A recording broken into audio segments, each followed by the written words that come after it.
Jerusalem historically was the capital city of the Israelite Empire in the days of the Bible. For Christianity, Jerusalem is really the centerpiece. It's a religious obligation for Muslims to visit the city of Jerusalem, and in particular to see the Muslim holy places. Jerusalem is the spiritual capital of the Jewish people. When Jews stand up to pray or construct a synagogue, it's always done facing Jerusalem, oriented towards Jerusalem, towards the Temple Mount, towards the site where the Holy of Holies stood. One of the Muslim scriptures, which is known as the Hadith, describe how the Prophet, who'd been sleeping, was taken miraculously by night from the sanctuary in Mecca to the noble sanctuary in Jerusalem, prayed with all of the prophets, and then being taken up miraculously in the presence of the angel Gabriel through the seven heavens into the presence of God. The core of the Christian gospel took place in Jerusalem. Jesus died, was buried, resurrected, and ascended to heaven in Jerusalem.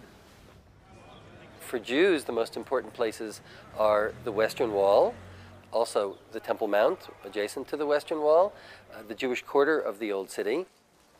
I like the streets of Jerusalem, the narrow streets. You could imagine very well Jesus walking along these, narrow alleys with a cross on his back.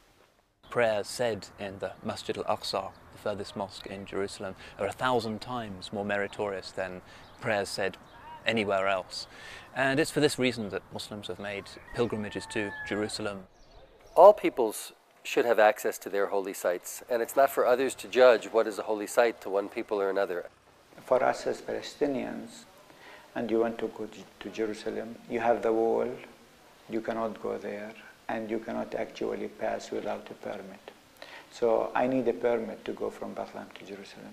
So it's so difficult, and people feel it.